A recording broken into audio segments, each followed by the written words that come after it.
We are live here on Star Wars Newsnet Live. It is Thursday night, 10 o'clock Eastern Time, and we have like a mega show here this evening.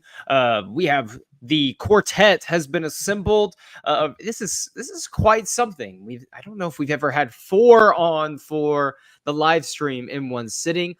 We have Jay, of course, the video game expert himself. We have Miguel down there, our movie and film guru, as I like to call him, and Luke, my timeline show brother in arms.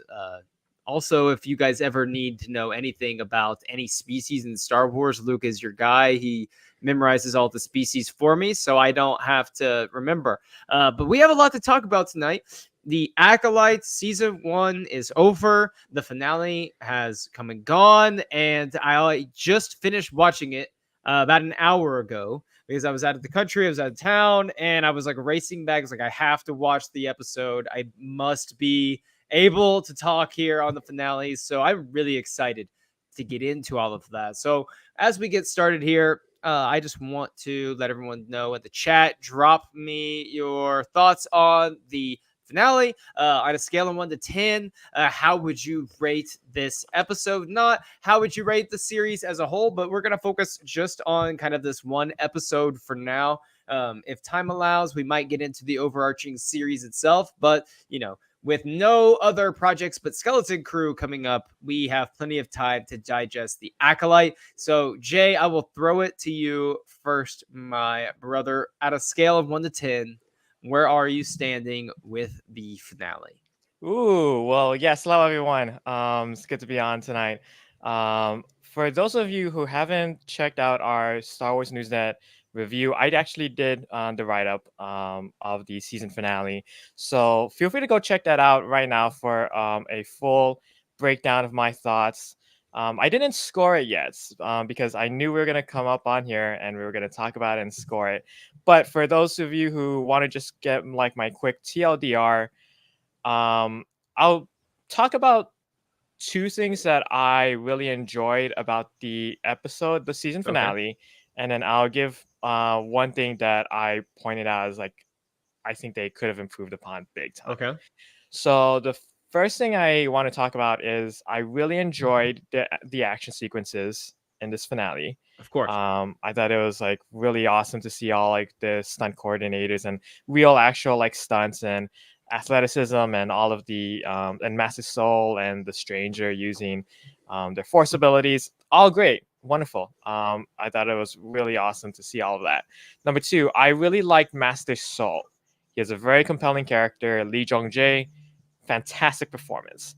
And I mentioned this in my review, but I think that like he did a great job, Lee Jong-jae, of like making a character that I could care for and empathize, even though like I didn't agree with everything he did. So those are two things I really enjoyed about the episode.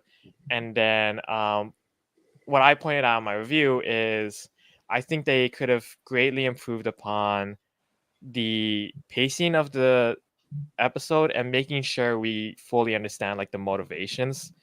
And I think, Tyler, we're probably going to get into this, but Vernestra Rowe was one character I felt like whose motivations we didn't get like a full explanation of. Mm-hmm. And I wish we spent more time with her. May was another one. I was like, why is she letting her sister Osha going off with the Stranger who they know is dangerous and who has like many secrets and they really don't know all that much about? So those are two things that I really enjoyed and one thing that I think they really need to improve upon. Mm-hmm. Overall, if I was to give it a score, I'd give it a 8 out of 10. 8 out of 10 for the finale from Jay. All right, lots to dive into there, which we will get to very shortly. Luke, where are we at? Scale of 1 to 10. You're usually the more positive one on here in terms of the vibes are usually a little bit stronger initially, maybe. So I'm guessing it's a higher than an 8, but we'll see. I really appreciate Jay throwing out an 8. I think that's one of the highest we've heard from him. So yeah, for me, out of 10, I am going to land I think I'm gonna land with 8 again. I think I've given out a couple 8s this season, but I think this one kept steady. I'm giving it an 8, and I kind of had to work up to that actually, surprisingly. But I think I was very heartbroken by this episode because Okay. some events that we'll definitely discuss. But once you kind of get rid of the like personal bias, and I'm really looking at this episode like, was it good? Was it bad? It was a good episode, so I really enjoyed it. And yeah, that's me. All right, so an 8 and an 8. Miguel, what are we gonna do? Yeah, I'm gonna go a bit higher. I'm gonna go 8.5. Okay, Hey, there we 8.5. go. Okay. I think Miguel. really Mhm. did like this episode. Mostly for one reason, and it's that it finally focused on emotion.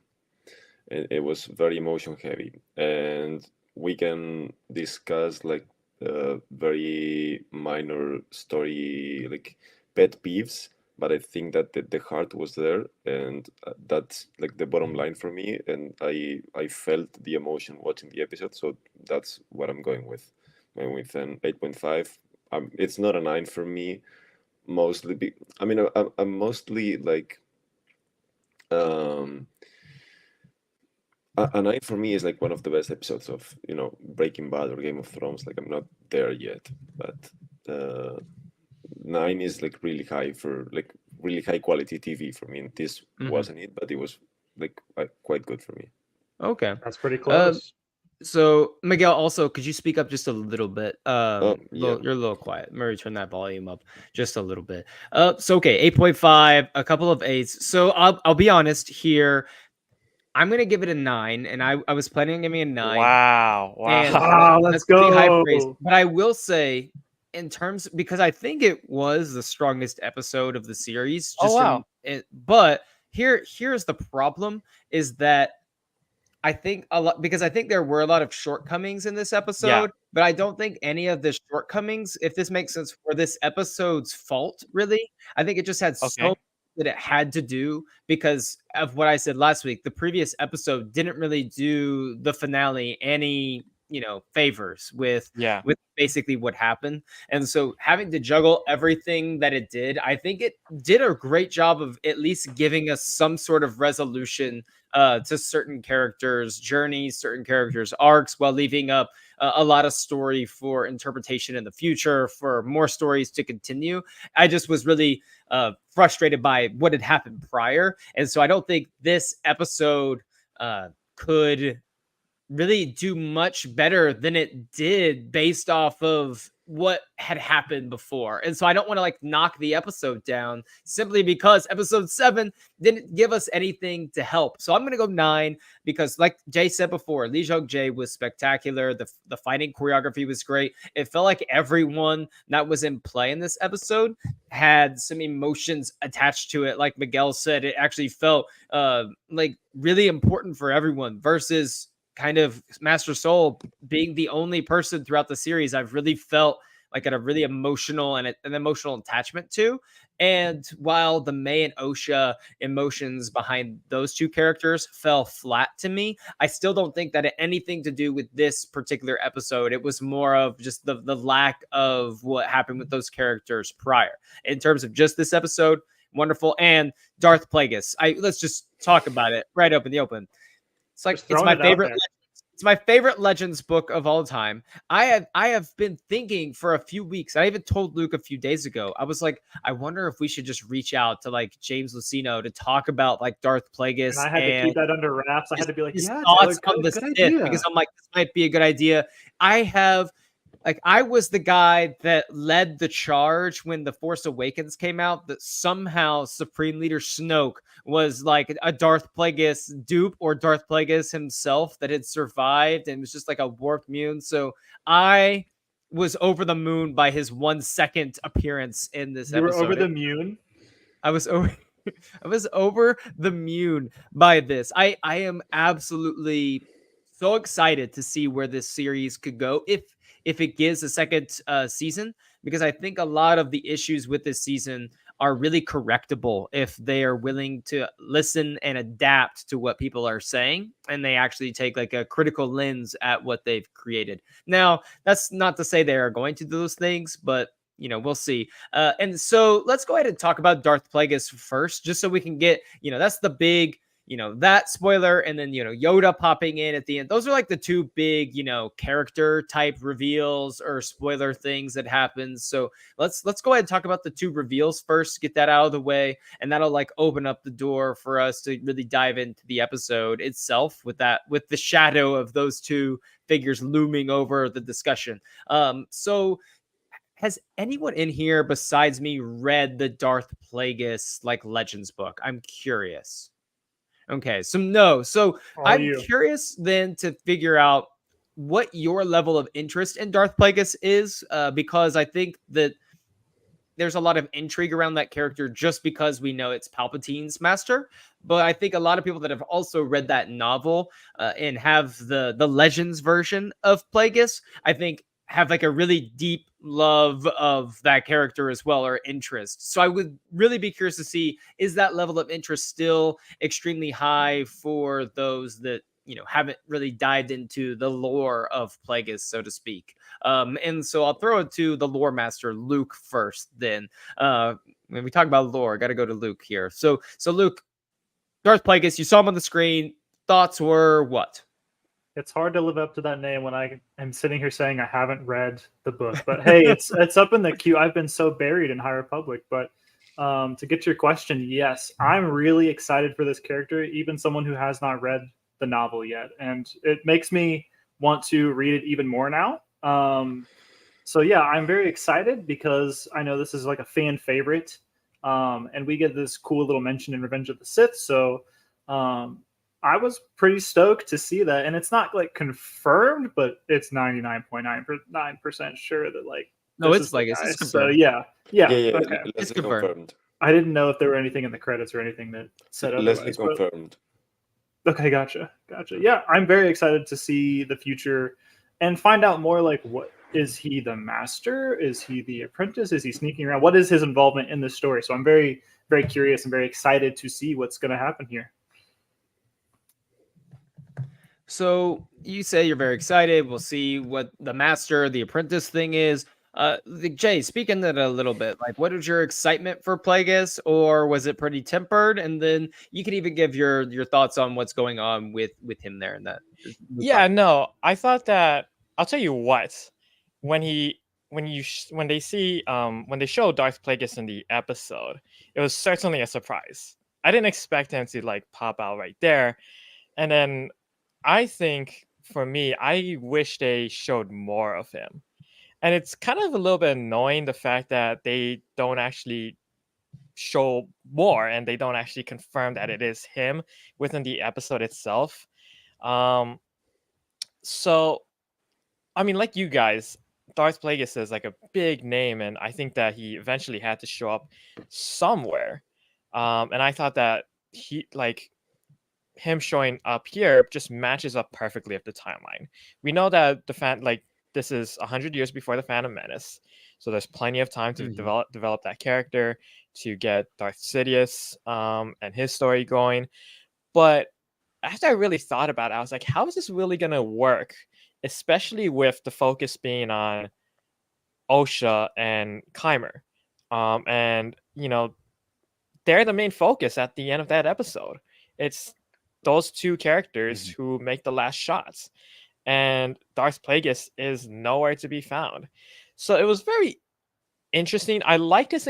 I like the thought of seeing more of that character and seeing him in the future, but it's gonna be another tightrope where they're gonna be like having to explain a lot of like, okay, what happens with Osha and Kymer, and how does Darth Sidious play into that, and then again, they're gonna have to explain, how is it that the Jedi.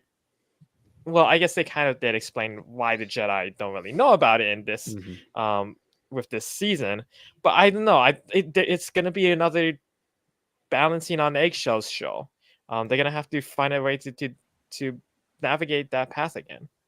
Well, I don't think it's really as difficult maybe as you think, because we can draw this into the the Legends book a little bit. I think it's okay to Yeah. dip our toe into the book. Sure. So in the book, Darth Plagueis, he goes by obviously a different name. Like he's not walking around like I'm Darth Plagueis, but he's interacting with Jedi, senators. Like he's like a prominent like business person, like as immune with the banking client, all that kind of stuff. So like he's very prominent, but he's orchestrating everything from the shadows.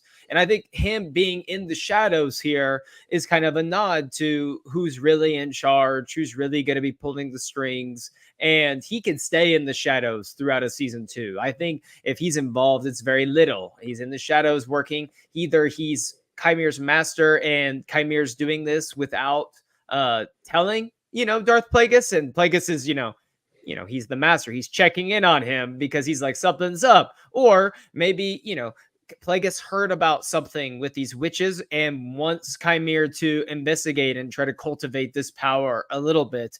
Who knows? There's plenty of things, but I don't think any of it will endanger the lore of keeping it secret from the Jedi. I don't think that's a concern, as long as you kind of keep him as this shadowy, mysterious figure. And I think they're like smart enough to know not to like just reveal Plagueis in the Senate chamber, and all of this stuff. I don't think we're gonna have to worry about that if we continue.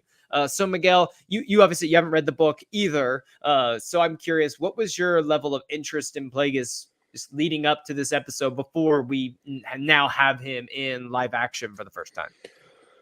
So in terms of interest, not that like I know I want to get around to the novel at some point, but for now, like I am a bit skeptical and waiting around like to see what they come up with. And but I mean, I was actually a bit disappointed that he was there. So I was expecting Chimere to be working by himself.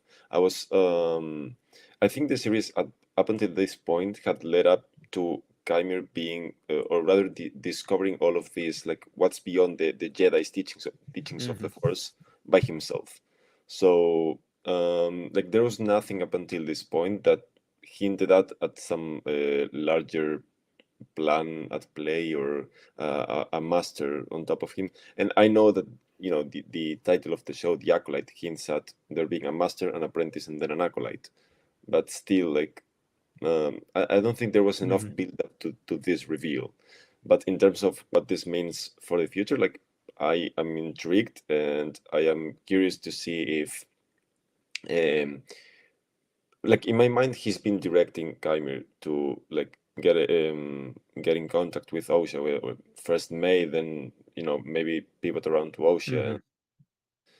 I think that's interesting. I don't think he's going to be a major character going forward if they do a second season, but I think he might pop around like 2 or 3 times. Right. I think that's the perfect amount too to have him, to sprinkle him in. Yeah. He's orchestrating things. I am curious though. You said you were kind of hoping Chimere was going to be doing his own thing. So if we're hoping Chimere is doing his own thing, does it change your perception of the story? Because we don't know the nature of Chimere and Plagueis' relationship at this point.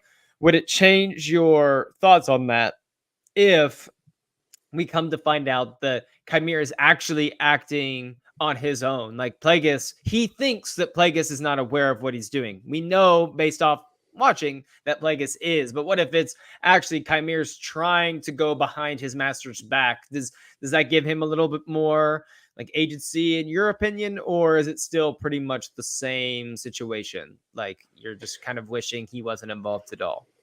So another possibility for me is that they don't even know each other, and that he's just working around like in the shadows and maybe manipulating his mind, and pointing him towards like going this direction, going this other direction, but they don't even know each other, which is I think kind of intriguing. Yeah, but I don't think they're gonna go there, but I'd be intrigued by that. Okay, that would be something we haven't really been able to see fleshed out a lot. Luke, where are you at with the Plagueis Chimere relationship, both in what you maybe have interpreted, what you think might be happening, or what are you hoping to see from this relationship in the future? I was heavily considering what you said, Miguel. Like on my own, I'm kind of thinking like, what do they know each other? There's like endless questions here. We don't know anything. We don't have any breadcrumbs except this like physical appearance of coming around the corner. Creepy fingers. Which was creepy. I saw those creepy fingers and I was like, what is that? I was literally Jackie. I was like, what is that? But yeah, I'm like dying to know like what the relationship between these two characters is, because it could be like not just two, but like so many different things of like, are they working together? Are they equals? Is one the master? Is one the apprentice? Mm-hmm. There's so many different ways they could be connected here, and I'm really eager to know. Mm-hmm. It's one of those things. I think a large part of the fandom, especially prequel fans, ever since Palpatine just told the little Sith legend to Anakin, I think it's one of those, seemingly insignificant moments in Star Wars. It's like a 1 minute little spiel, but sometimes those little things are what the fans like hyper fixate on and are so interested in, like these characters. And Plagueis is one of those characters. I think a lot of prequel fans and Star Wars fans have always really wanted to see more of or get a little bit more into. I don't think you could say that for a large number of the Legends Sith characters, because we don't really have much on that. So Jay, were you excited about the idea of Plagueis when he was revealed, or were you just more of like, okay, like I'm ready to get on with the story, though it didn't necessarily mean as much to you? Oh no, I mean, like, I think that if anything, I wanted more, right? And Miguel, I think you brought up a good point though, which is that they didn't really hint at there being too much of another Sith Lord being in the shadows. I thought, like you, I thought that actually Kymer was really the master. But it's interesting now that we see that no, he's actually just an apprentice to another master. And so we have, if we're talking about hierarchies, we got Plagueis up here, then Kymer, then Osha. So there's a really interesting dynamic and power play going on there. And I wonder how that's going to be happening, how that's going to play out in the future. But no, I mean, the thing is Darth Plagueis. I mean, there's so many different Sith Lords that I wish that we could explore. Last week we were talking about Darth Tenebris.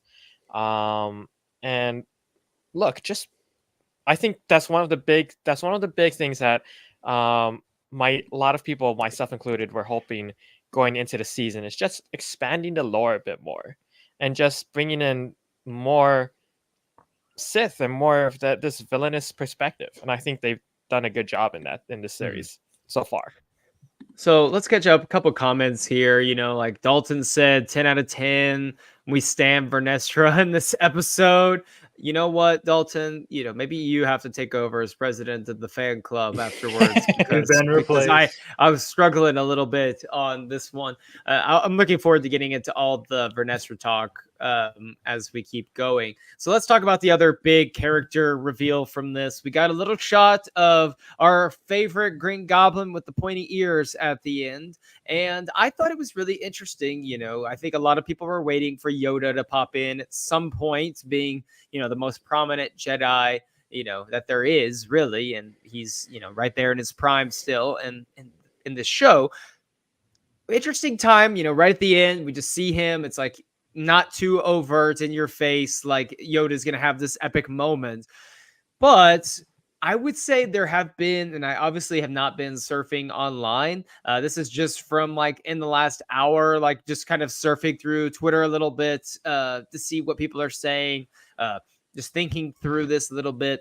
I'm curious what you guys think about Yoda's involvement in the show from a perspective of how aware is he of this cover-up? Is anyone besides Vernestra aware of the cover-up? Is Yoda complicit in this? And because I had watched this episode, and the way I viewed the series was Vernestra was kind of trying to keep as much from the High Council as she could. Maybe they're aware of some of the things going on, but she's telling it through her lens because she is the revered Jedi Master, and everyone that she's with kind of trusts her judgment when she takes it to the council. So I viewed it as Yoda's probably not aware necessarily of this big cover up going on, that Vernestra is the one kind of spearheading.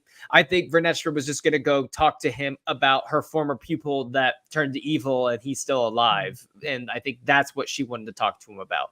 I'm curious, though, to hear from you all if you think that Yoda is more aware than that. And if so, what does that mean for his character? Because I think a lot of people, myself included, revere Yoda. And he's seen as like the ultimate like Jedi of what a Jedi, should be. That's not to say he's faultless and without making his own mistakes. But if he's more involved in this, like part of this cover up, does that taint his, legacy as, the Jedi that we know? So I'm really curious to get what you guys think Yoda's aware of and where he's at. Miguel, I'll throw this one to you first. Where are you thinking with this? So I have a couple of thoughts here. First of all, I think that in the final scene, she is going to tell him everything that happened in the season. Like, I don't think he is aware of anything up until that point. So I think she's just getting him up to speed with what happened with her apprentice and also what happened on Brandok and whatever. Okay. I think that was the implication, at least. And then I am very curious to hear, like, I really hope that we get a continuation of this scene at the beginning of season 2, should we get one. Because I really want to hear like Yoda's thoughts on the matter.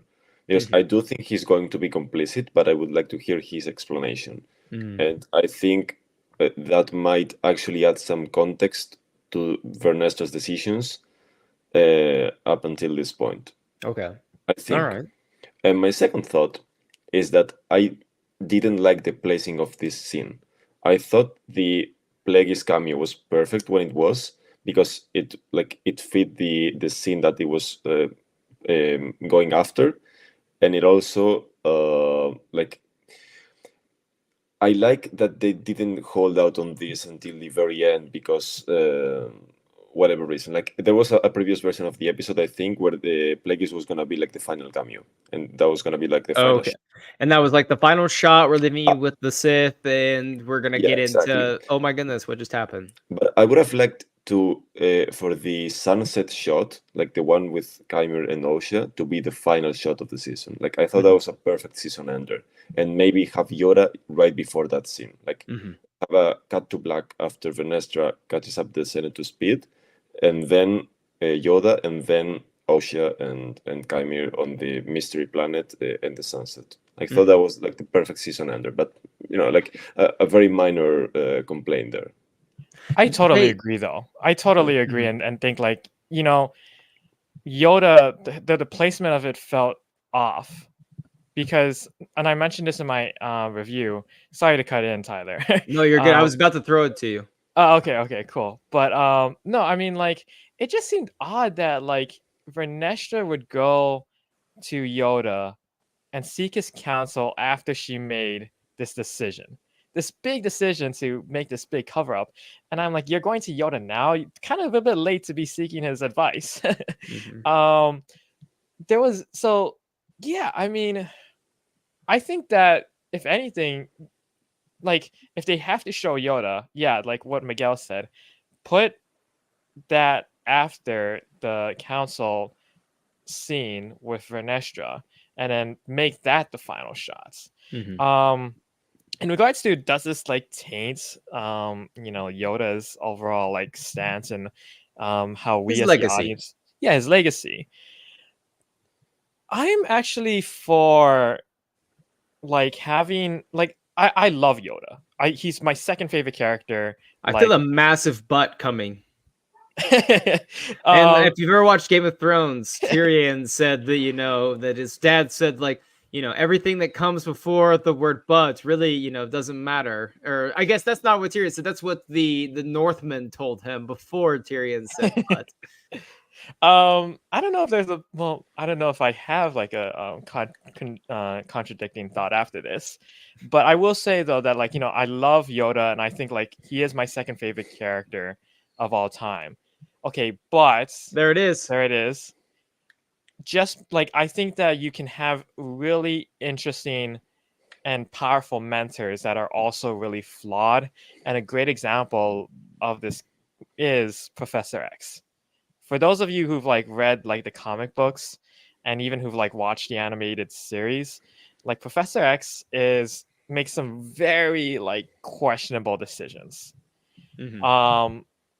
That doesn't mean that like we don't love him though. In Right. fact, for a lot of reasons, like for a lot of people on the X-Men fan base, that's why we love Professor X. It's because he makes these kind of morally tough questions, or he tackles these morally tough questions, and he doesn't always come out with like a really strong, resolute or like morally righteous answer or action. So I think that having a little bit of like a smear in someone's character doesn't exactly make them, like make us we shouldn't I think that we shouldn't immediately just hate and pounce on that character simply because they make a morally questionable decision. And I think even like the Tell show that does a good to job. the people who don't like The Last Jedi, Jay. um yeah, I mean that's Luke in The Last Jedi, right? I mean, it's But Yoda's not without fault in a yeah, lot of Star Wars already. I mean, we see in yeah, that the too. prequels when Mace Windu wants him to. They want to come clean to the Senate, say maybe it's time we tell the Senate that our ability to use the Force is diminished, and Yoda's the one that says no, like we should keep that from them. Yoda, doesn't tell Luke who his father is before he goes off to face Vader. There's times where, and if you read the High Republic books, you know that Yoda's involved in one of the biggest cover-ups in the Jedi history. If you've ever read that, so there's reasons, and there's really good sounding reasons behind why he does what he does. I think it is just interesting though that we don't get to see his side of this, so we're either led to believe that he is in the dark on all of this, which would be kind of odd, or he is like complicit. And I think like Miguel said, like, going back to the scene very quickly on in season 2, if we get a season 2, is Yeah, pretty important to see where he lies in all of this. yeah. Luke, I'll throw you. You can have the last word here on Yoda. Yeah, I was going to say your question about how we feel on Yoda and his involvement in this is a very deeply High Republic question. Because as someone who has been really loving this publishing initiative, um, I've seen a lot of people who are really deeply in this publishing initiative, fans of this, really not like Yoda because of some of the cover up that he's done. And so I'm not agreeing with that. I'm not upholding that or anything, but I thought that Yoda was going to be that one character who was like, you'll never hate this person. And I've seen a lot of hate for this character over the past couple of years with this publishing initiative, but Which is crazy, by the way. it is crazy. But to get to the point, Miguel, I was on your side. I was kind of taking in my view of this was Vernestra was going to come in that room and she was going to just lay it all out. Like she would feel horrible about what she did to Master Soul's reputation. She was going to tell Yoda that. She was going to come clean about Chimere, if that's even his real name, the stranger. Mhm. I just thought that she is a very good character. We've seen this in the books. And so I think I want her at least to come clean and like admit to Yoda that like I'm struggling. I've held all this up inside me. I've lied. I need to put this on someone, and who better to do this than the Grandmaster? Like, please help me. And I want Yoda to help. I don't know how he's going Similar to do that, but to like Anakin going to Yoda and his like deep crisis that he was feeling. yeah. And I hope it goes better than that did. I was just say about to that, say the same thing. Yeah, because that turned out so well for Anakin. Oh my goodness. I So mean, let's but I go do for it. think that all of this, like, as long as it's not too egregious, like all of this builds off of that big change that happens to Yoda between Episode 3 and Empire Strikes Back. Like, yeah, there's a huge, like drunk Yoda is not the one we met at the end of episode 3, and that was because he spent decades mourning over like his decisions for the past hundreds of years. Mhm. So I think all of this, as long as it's not like Yoda kills an entire planet, all of this is like Mhm. adds on to that legacy, I think. Mhm. Like if that makes some sort of sense.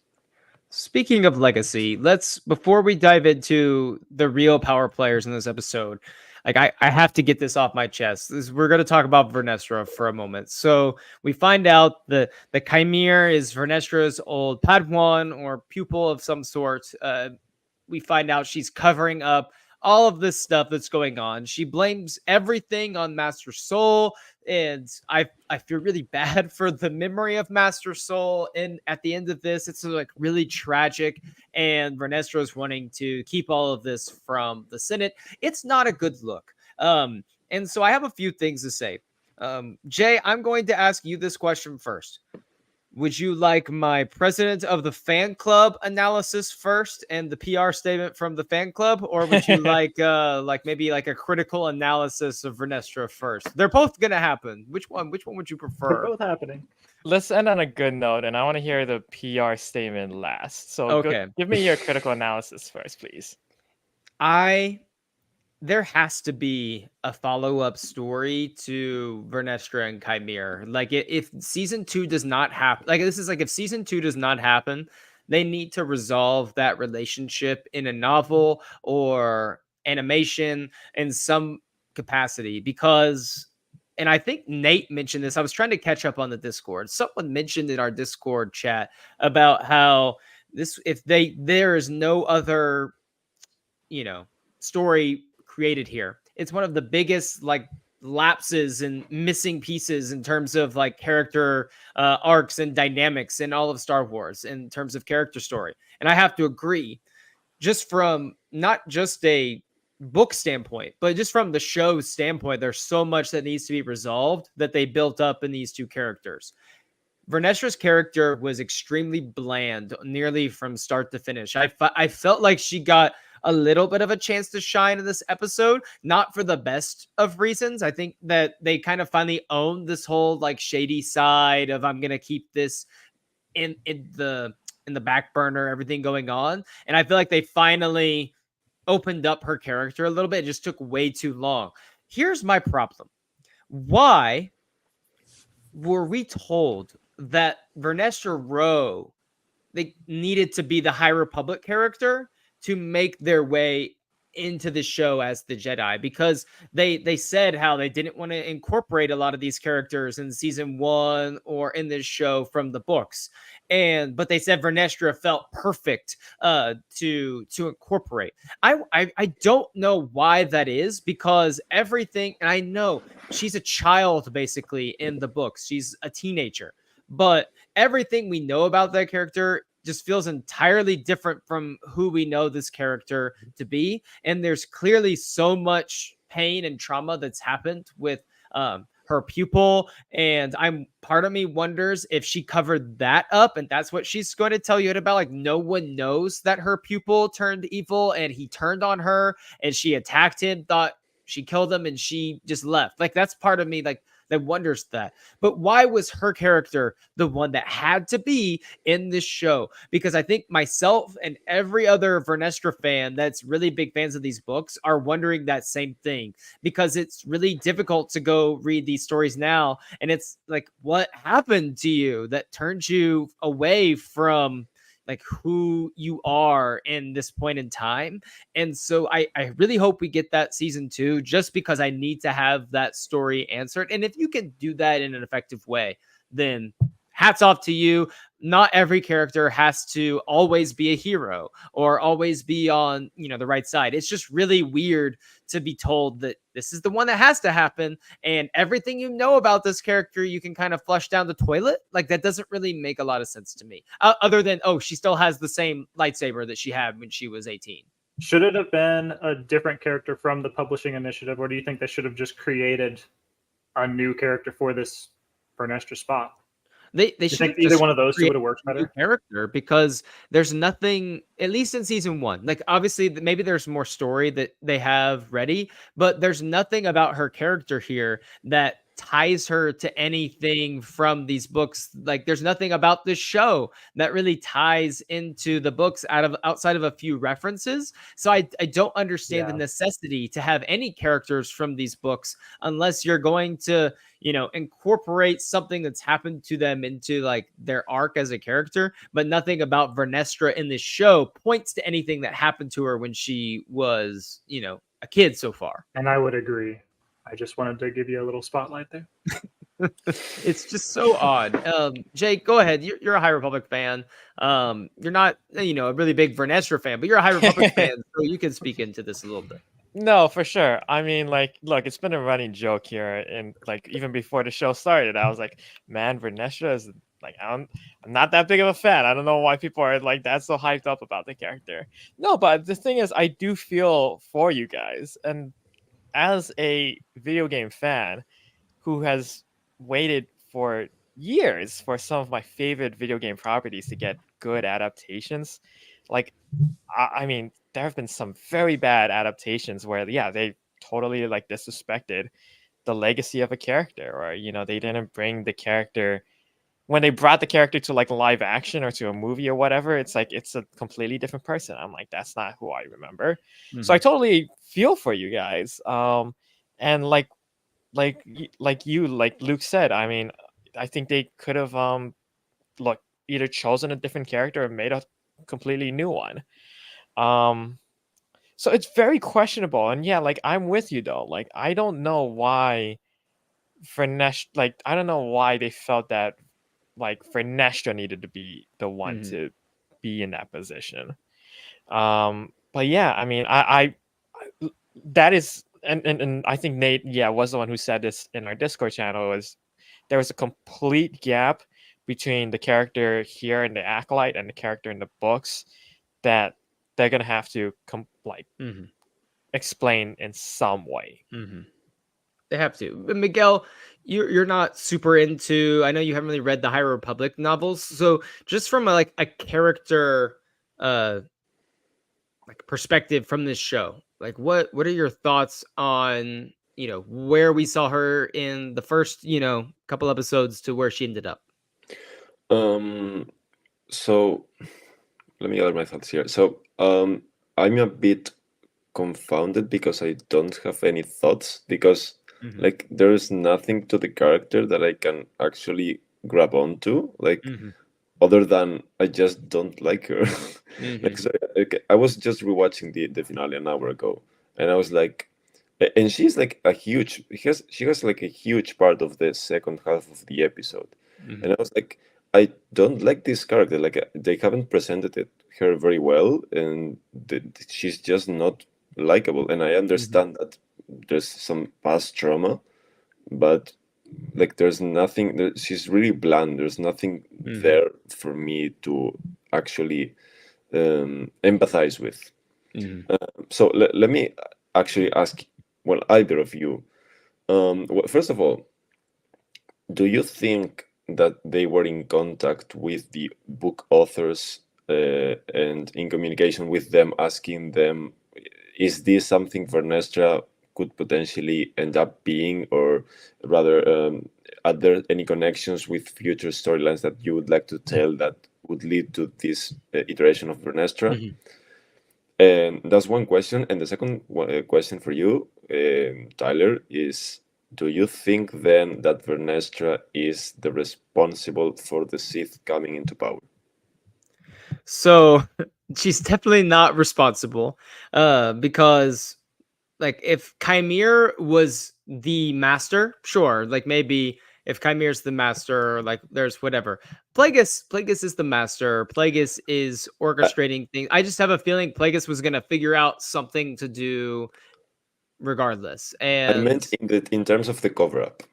oh, in terms of the cover up, and no, because I don't think that even Vernestra, I don't think is aware of the Sith necessarily. Like I don't know if she is aware of what Chimera is truly become. Like, she knows that he's gone and done, horrible things. Like, he's probably the one responsible for all of this death. But I don't think, and I said this a few weeks ago, the word Sith, and everyone's talking about, we haven't heard about the Sith. We haven't, outside of the weird way that it was introduced in this series. I think we as an audience, because we know the Sith infiltrate everything and take everything over, I think we're projecting what we know into this show and trying to make it more about like the Sith than maybe it really needs to be. Because I think that like we're projecting, all of the Sith like stuff and the Sith lore and what we know happens in the prequels onto this show, instead of just like letting it kind of ride out. I think that there's a lot of mistakes that are going to be made in the order. I know that Charles Soule, in terms of your first question, Charles Soule, I will not be surprised if he gets tagged with like a producer line, like a producer title or something from this show, because after speaking with him like at MegaCon and then listening to a couple of things, reading a couple of things that he's put out, he was on set a lot for this show. He had seen most of the show well before it came out. He was on set. He was involved in some of these talks about how to make it feel like the High Republic. So he's not someone that really, he didn't author the character of Vernestra Rowe.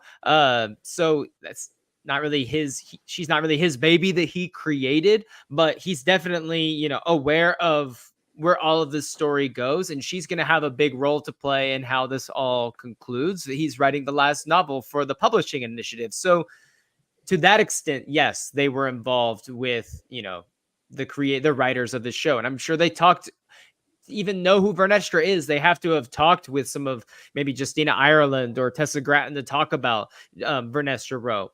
But I don't know if it really is going to impact other stories, but it's just, again, adds to the mystery of why this character, because like you said, Miguel, I think the general audience doesn't like Vernestra. They don't like her character, whether because she's bland or she's kind of the one that's covering these things up, in a mixture of the two.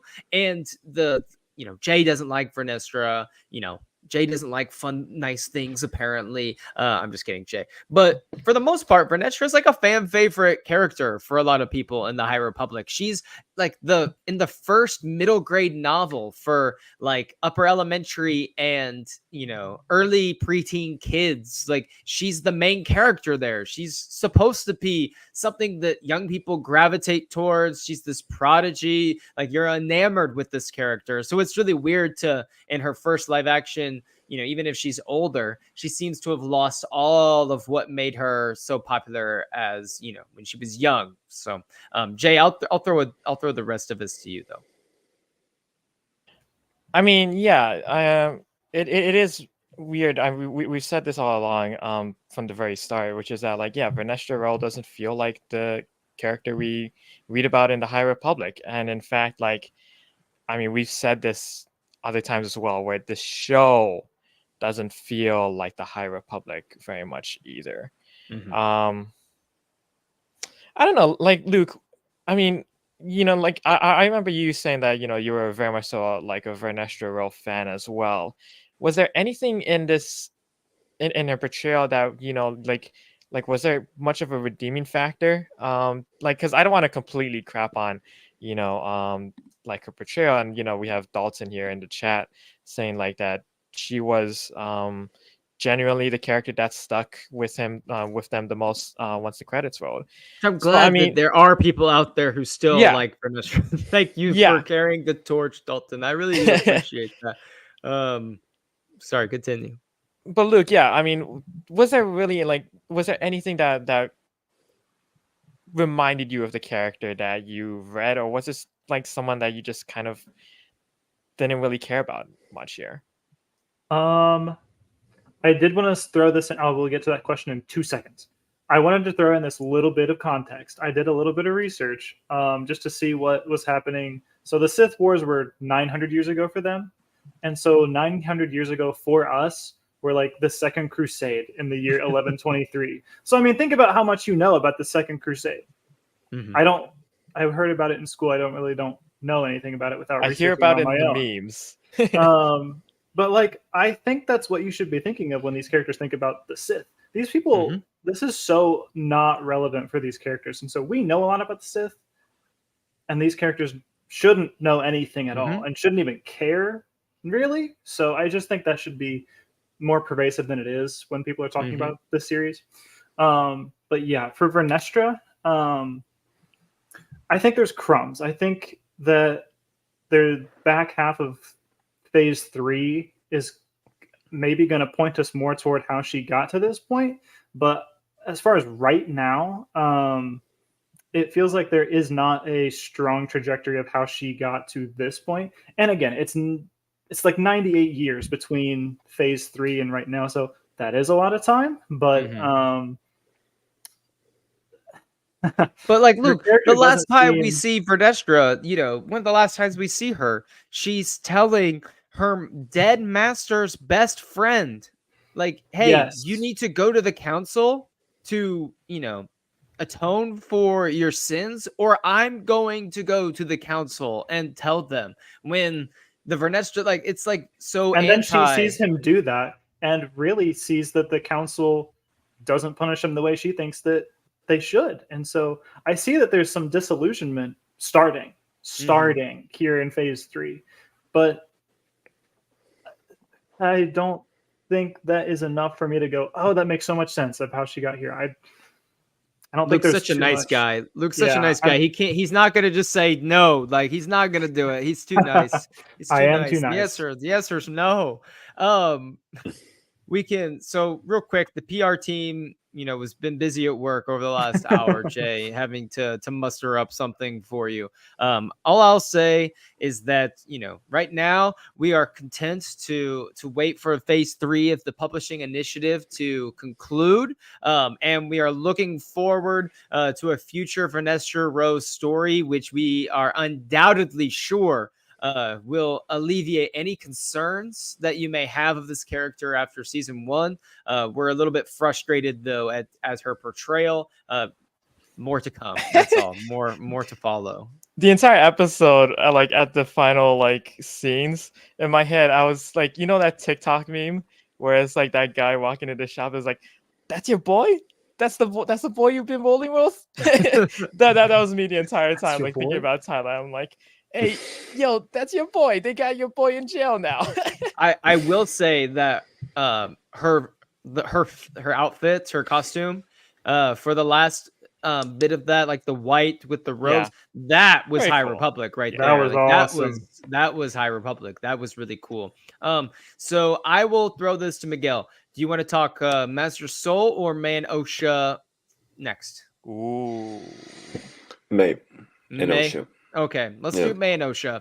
So I'll let you kind of take this away. For me, they're supposed to be the main characters, like, of the show, like, in a sense. Like, this is who the show is, They quote are the unquote, Acolytes. about. And it Yeah. feels like they're the weakest characters for me, just because of a lot of reasons that we can go into later. But I want to get your thoughts on May and Osha from this episode, but for the overarching series. So I think like they were why I liked the episode so much. Like, I thought that their emotions in regards to like what happened on Brendok, and kind of explaining why we spent so much on that storyline, like, came through. Like, we like the highlight of the series to me was Osha bleeding that lightsaber, like, and everything that led up to that point. I think, like, we can discuss whether the episodes should have been longer and explain their motivations a bit more. I think that it was at least explained up until this point that they are very much volatile, and neither of them, like, we don't know their true motivations because they actually don't know them. Like, they are trying to figure out what their place in the galaxy is as they exist in this series. So I kind of defend the two of them in that regard. Like, I know it's been like one of the biggest complaints of the show that we actually don't know anything about them, which is true, especially for May. Like, she is more of a mystery, and maybe like they get a literal blank canvas now to write on for season 2. But like again, I really like the arc here, and I think that it concluded as nicely as it could have been concluded. What was done up until this Mhm. point. Okay. I I really appreciate some of what you said there about them trying to figure out their motivations, because I think that helps me even come to terms with some of what I was struggling with those two. I really appreciated the emotions we got from them. I felt it. I just felt like it was a little bit surface level from what I was hoping to feel. And I don't think it had anything to do with this episode. I think the episode did everything that it could. I think most of it just had to do with like the lack of being able to see them interact with each other until this point, and like the episodes prior. And you know, not to say that just because they haven't seen each other since they were really kids up till now, there shouldn't be that level of emotion. But I would have loved to see, for instance, that episode 5 interaction they had was so short. I would have liked a little Yeah. bit more to build into this, rather than this kind of be their one big moments and episode together. But Luke, I'll throw it to you now, man. Osha.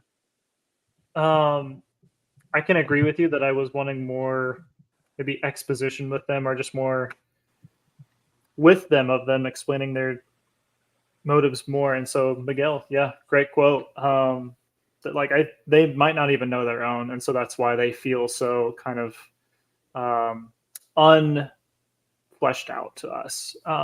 Because I was wanting more. I was wanting a little bit more explanation. It feels like the places they ended up in episode 8. I was wanting maybe a little more time to get there, maybe a longer episode to kind of help me sit better with that. Kind of a season 8 Game of Thrones type of thing where it all happens so fast.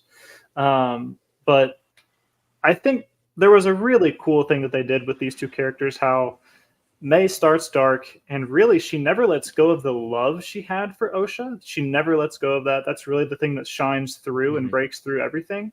And that's why she ends up kind of on a lighter side than Osha. Osha starts on the light side. She slowly falls away, and she really never, and she says that she never lets go of like her resentment for May. Mhm. And so this really leads her to break away everything, and that holds true, leads her to go darker. And I just thought that was a beautiful little parallel twist around each other, little double helix mirror. I mean, like, I thought that was a really cool thing they did with those two characters.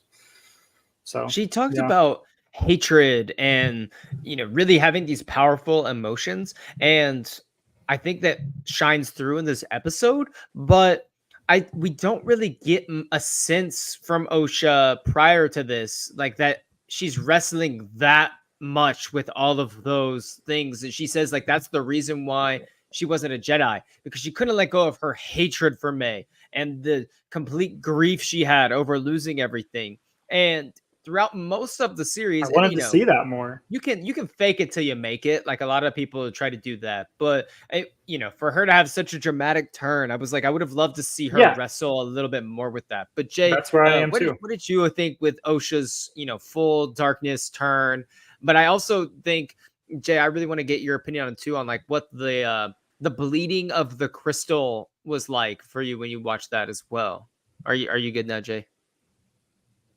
He's working on his mic for a second. So we saw a bleeding of the lightsaber crystal for the first time in live action, and I did see there was some discourse online about what that looked like, and lore with the Vader bleeding a crystal and what he went through. I just think that situations are entirely different when it Yeah. comes to this sort of thing, and we've seen in Star Wars many times it's not a one size fits all for every form of Force lore out there. But Jay, are you back Yeah, and sorry rejoin the about party? that. Go for it. I don't know, like my mic suddenly just like fell apart, and I was like, uh-oh. No, I mean, I just echo like what you guys are saying. I mentioned this in my review, but like the motivations were never fully fleshed out, in my opinion. Um, for one, well, just to add and to add a little bit to that, not only do I feel like the motivations are fleshed, I agree with you, Miguel, and I think that they are figuring out their own motivations, so that's part of the reason why they feel a little bit ambiguous. Yeah, I'm sorry. But Ambiguous. ambiguous. Thank you. I'm like, words aren't really coming to me right now. But anyways, I think the other thing that made me never really connect with these characters is that I think for me personally, I never felt the chemistry. Like, and I never felt like they had like actual real like sibling dynamic. For me personally, like I have, as someone with siblings, and I think everyone, like who does have siblings, I don't know, like maybe you guys can say whether you think that this was kind of like a realistic relationship. But part of like why I felt like there wasn't any chemistry was because Amanda Stenberg is playing off herself, and then so when she's having these conversations with May and Osha, and it's just her, for me, I couldn't really feel like these were two different characters, and that these two characters cared for one another, and that they were different. It felt a little bit flat. And this is in no fault to the character, or I'm sorry, in no fault to the actor. It's like the surroundings with her. Like I think she's doing the best she can, Amanda Stenberg, with the performance and with like portraying these two characters. But yeah, I just don't feel it. Where it's like I don't feel like this is a real conversation where I can have with my older brother. Now that being said, I think there was some of that like later on in like this last episode with like the tears and that emotional goodbye. Very well done. But again, like I wish we had I wasn't totally sold on the fact that this was two different people that really cared for one another. And but they're not different people, apparently. They're also the same. Which we still, I don't feel like know exactly what all that means, and I'm sure maybe we'll get answers in the future, but we were told that we were going to get all those answers in this episode, so who knows? It's another thing for Star Wars to create fans to create their own headcanon for the next 50 years, and I think that's also wonderful. But speaking of emotions that I think everyone could feel throughout this, because this character was the emotional heartbeat of the show, Master Soul, and the way he dies, and even just telling Osha it's okay, as he's dying, as he's almost accepted that fate, and he's almost like, in a weird way, he's like, there's a reason, like, you're doing this, it's almost justified, not that it is, but in his eyes, he's like, that's like that, I forgive you for this, what you're doing. And you can tell that Lee Jung-jae put everything he had into this performance, and it's really incredible to watch and witness. I just really think that was the example of how to demonstrate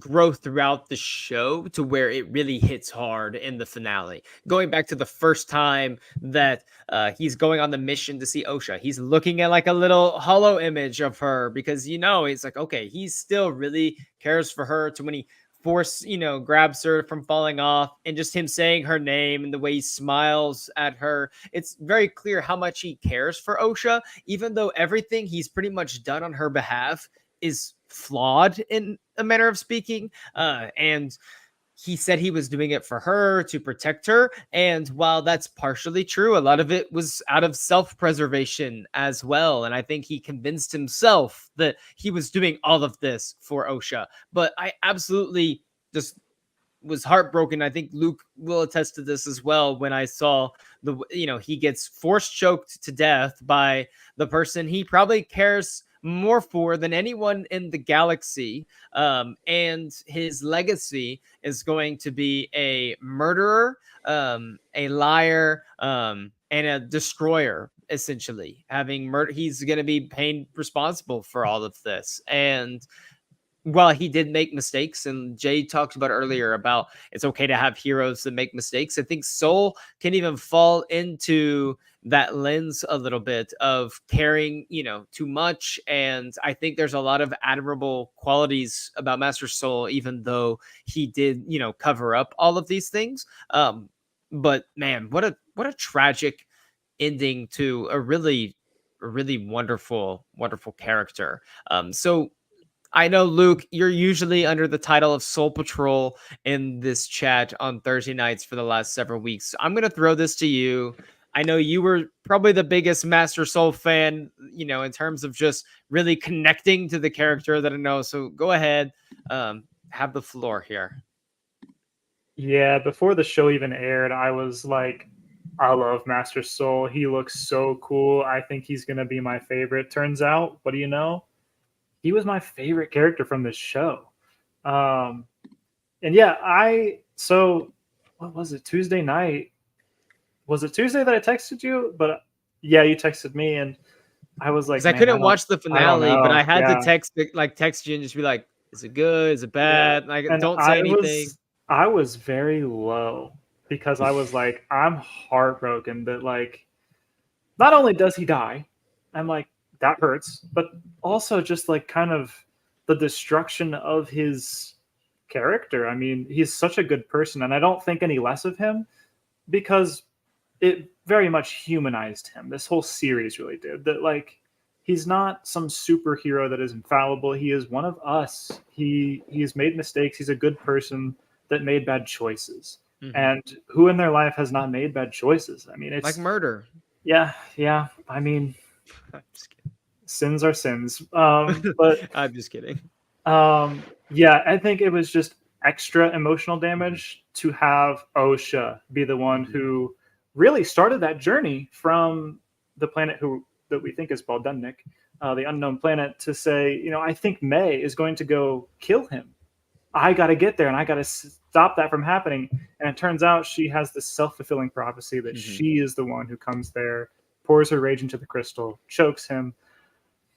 Man, that was so good, but it hurt so bad for my heart. And once I got the got out of my head and I was like, okay, let me really think about this episode. Yes, this was good. It was telegraphed in episode 6 of her kind of turn to the dark side with her igniting the red saber. And Soul just continually falling and falling as the season goes on. And so it was a great arc. I'm sad that it had to end, but it did. And I think Lee Jung-jae absolutely just crushed this. And I watched him in Squid Game. He was amazing there. He brought it here. I'm so happy with his performance. I'm so happy with that. Well, Luke, thanks for sharing your heartbreak over Master Soul. I actually have to sign off here, guys. So I'm going to drop out real quick on the stage, but you guys keep going, take over. Appreciate all of y'all. See y'all soon, but I'm going to have to step away. Okay. Thanks, Tyler. Okay, then let me ask you both of you this. Yes, please. When Osha sees May at the beginning of the episode, or at least she says that she's seeing May killing Soul, do you think she was seeing May or seeing herself? It's a good question. And it, for us audience members, it's kind of hard to tell between the two. And we don't Especially even actually because they're apparently the same person. So my head is that she was seeing herself, who is also May, but she doesn't know that, and because she doesn't see herself in that position, she thinks that was May. I don't know if that made any sense. Wait. No. Didn't Keimer also say in before they left, are you sure it was May and it wasn't you? Didn't he say something like that? I don't think he did. Or was it? I don't know if he did. Okay, maybe not. I've only watched once. I just watched it again, and I don't think that he did, but maybe I missed it. He does offer his hand a couple times to train her. Yeah, no, I mean, being that we do know, being that it's revealed that they both are the same person. I mean, it could I like your theory, Miguel. I really do. Yeah. Yeah, either way though, I mean, it is interesting. Like Luke, you just said, like the fact that she goes and tries to save Soul at the start where they're on that mysterious planet, but then she ends up being the one to kill. I mean, Star Wars is like a series full of self-fulfilling prophecies. Yeah. It'd Absolutely. also be interesting to see if like that was also like a vision created by someone else, created by even Darth Plagueis. Yeah. Um, Yeah. I buy that a little less just because she had the helmet on, and that's supposed to oh, be okay. like Yeah, that's a good point. Good along point. with Good Force. point. Yeah, it's supposed to block. It's a Yeah. sensory deprivation helmet. Yeah, no, I mean, I mentioned this in my review, and then like it's funny.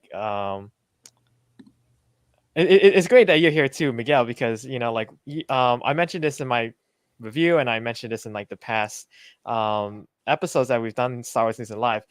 Is that, and I'm not gonna like make any spoilers or anything, but um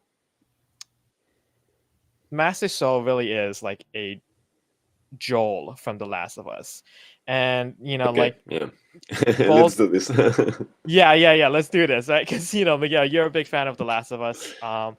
I loved the first game, not so much the second game. We can get into that, but like both characters, like it's both characters are a story of how these characters will do some crazy things for these people that they care about.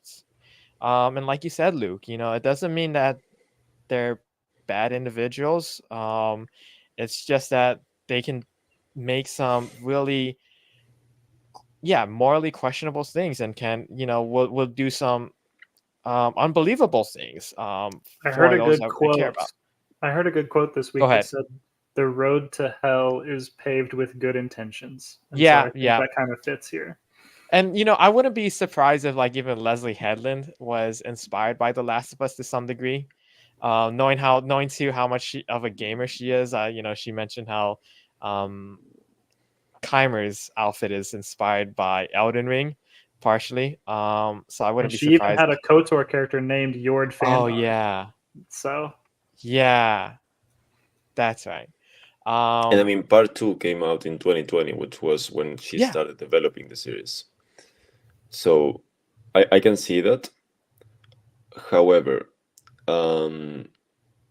I can see the comparisons, but I think this comparison is really useful, and I'm gonna try to dance this around the major spoilers of Last of Us Yeah. Part 2, because even though the game has been out for like years, there's a season 2 of the show coming out next year, so I think there are a lot of people waiting around for that. Yeah. So I'm gonna try to hold off on spoilers, but. That being said, I think that the execution and why I didn't make the immediate connection, and why I think this explains why the Acolyte works so much less than the games. Okay. First of all, for example, in terms of Soul protecting someone he loves, I don't think that was explored enough in the Acolyte. That was Okay. on an initial hint that this was a person that he might want to train or have a real good connection to, and he made a split decision based on that, and a bit more context, but we didn't have hours of gameplay and a year-long journey with these characters to justify that decision. Yes. Also, the big reveals in The Last of Us Part 2 happen to be reveals to the main character that are also reveals to the player, because the player doesn't expect there to be reveals at that point. Yes. And like the big change of perspective that made that game so powerful, and why I think it's like literally the best story I have ever seen. Like I really hold that game up in very high regard. And in the Acolyte, there's a bit of a disconnect between the viewers and the characters. As Yes. viewers, we know that there is a mystery, and this is why I think that the show maybe failed at the first half. We know that there is a mystery, but the characters don't know that there is. Yeah. And there is even like a disconnect between Ocean and May, because one knows something that the other one doesn't. But like there's no, like, to them there's no mystery there to either one of them. But to the viewer there is, and that's why it didn't play out exactly how the game played out, I think. I can go further, but this is like a really delicate dance that I am doing right now. No, I think like if anything, we should definitely have like our own podcast episode. Yeah, Just like a special Star Wars News Net Live podcast Yeah. episode on talking about The Last spoiler of Us. field for Last of Us. So Yeah, that, like just let it all out. Yeah. It'll be a fun conversation because I'm not like I love The Last of Us Part 1. I couldn't finish The Last of Us Part 2. oh, you couldn't finish it. I here's the funny thing, Miguel and Luke. Just curious, like, have you played The Last of Us Part 2? Are you like a big fan of the series? I haven't really dived into any of The Last of Us. I've heard really good Okay. things about it, though. Okay, so we'll get back to the Acolyte in just a second. Yeah. But yeah, like I never I actually played like the first hour or two, and I bought a physical copy and I traded it back to GameStop. I was like, I'm sorry, I want my money back. Wow. So you only played the first 2 hours, or did you go back? I played the first 2 hours, and then no, I know what happened. I played the first 2 hours, and I didn't like it, and then I looked online, watched like YouTube videos, like checking out like what the rest of the story was, Yeah. and then I was like, getting my money back. So yeah, we'll talk like full spoiler like discussion later on. It's good. It's great that we have this now because like I'm happy that we can see where we Yeah. are in terms of like the games. Yeah, But I mean, I was screaming at my computer last week when you were talking about this. I was like, I have so much to say about this. Yes, we'll after the stream, we'll set something up as well. Yeah. But like I think that as far as the Acolyte, there's a lot of comparisons that we can make between the show and the video games. And yeah, like it's just heartbreaking though. Like I think again, Master Soul was the real Joel, where he's a character you can. He's complicated, and they're both really complicated. And like you said though, Miguel, like I never fully understood why Master Soul has this deep connection with with Moshe. I'm sorry. Yeah. It's just that like she finds these kids and on Brendok, and he just suddenly like forms an attachment. It is kind of a weird thing. I mean, I can understand that, like on a human level, like meeting Okay. people, and maybe you can actually like you meet a bunch of new people, and there's always like someone or two people that you actually have a connection to, like immediately. Sure. Like it's visceral. Like you don't even know about it. Something in your brain like clicks, and you have that connection. But I don't think that if you extrapolate that to the show, I don't think that connection that Saul established at that point was enough for him to justify the actions the way one could justify the actions of Joel in the video game. Which, whether or not they're justifiable, it's another argument. But like there is an argument to be there. Yeah, I agree. Be had there. And I think there's the argument is a bit border here. Like I don't think it's as strong. Luke, any thoughts you want to add before we wrap up this topic? For sure. Kind of our final thing that I wanted to hit on, however long it might take, might be super short, but just the action sequences, the fighting sequences between especially Master Soul and the Stranger, where I thought very cool, stuff that we really hadn't seen in Yeah. live action. Only maybe in like in video games where there's The like a force saber repulse? throw. The force repulse. Yeah. And just Soul like dives out the window of that like Yeah. tower like bridge thing, and I just thought it looked very good. I thought it was really Yes. cool. So I was impressed by it, and I want to see more. I really enjoyed this style of physicality that other shows really haven't had, and that's not a problem or dig at other shows. It's just I was really into this. This was a really cool way that they had the force foo, as they had kind of called it throughout this whole season, that we saw. Really, I was just a big fan of how this was done. I agree. Yeah. So, final thoughts. Anything you guys want to add before we close out tonight? Yes, I have go been ahead. very positive on the episode so far, so I want to throw out a negative. Like, Oh, please just at do.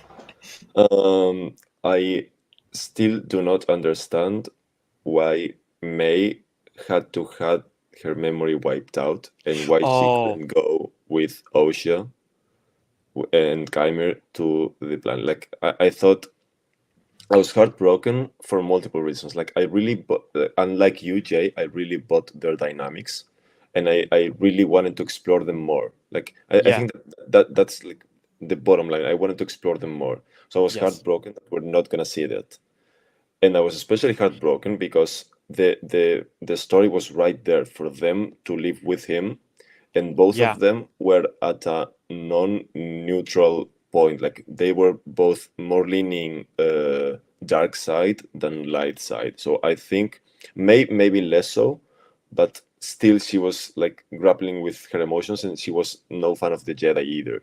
So I would have liked for them to go with Keimer. And I understand that the rule of two and whatever. I think, well, first of all, that technically applies to master and apprentice, not acolytes. So maybe there's an argument to be had there. At the same time, the show never establishes any rule of two of any kind. So by the show's in logic, there's no reason why the two of them couldn't go with Keimer. Yes, I agree. And I think that was a bit of a wasted opportunity for future seasons for these two characters to be trained under the same master and actually have the show be about the Sith. Great points.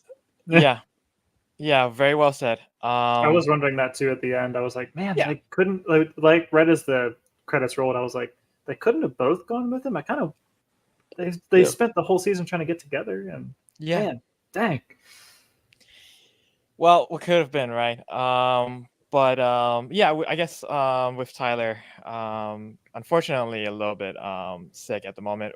We do want to thank everyone for joining us here at Star Wars Newsnet Live. Be sure to check back again with us every Thursdays at 7 p.m. Pacific time, 10 p.m. Eastern time. I'm all the way in Hawaii, so I'm trying to do like the great job on that then. Thank you. Yes, I'm like 3 hours, 6 hours, do math really quick. But yes, check back with us again next week, as we will have more great Star Wars discussions. Please feel free to leave a like and subscribe to the YouTube channel, as we will have more great discussions coming up on our YouTube channel. In fact, Luke, do you want to talk to us about any of the new YouTube shows and videos that you guys that you and Tyler have been working on?